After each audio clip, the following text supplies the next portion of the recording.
l'apôtre Paul a dépouillé les autres églises. Regardez encore un autre texte. Allons-y ensemble à Hébreux, au chapitre 10. Mais il ne peut pas comprendre ça. Il mélange tout.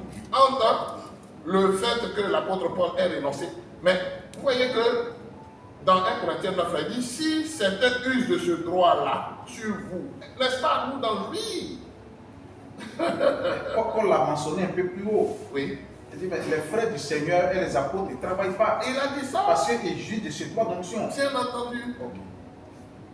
Vous avez très bien compris la chose.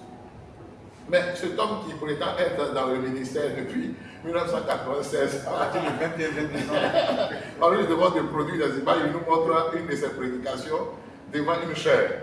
Où est le fruit de son apostolat? De son ministère.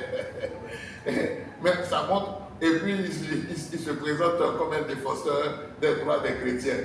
En leur disant, au contraire, il les enfonce. Et nous aussi, nous pouvons véritablement nous prévaloir d'une grande expérience dans le ministère. La plupart de tous ceux qui ont prêché, c'est saleté qui prêchent aujourd'hui là. Oui. C'est qu'il a ramassé ça et là. On a vu véritablement que la malédiction les a poursuivis. La malédiction les a poursuivis. À tel enseigne que le petit qu'ils essayaient de protéger là, ça ne leur a servi de rien du tout.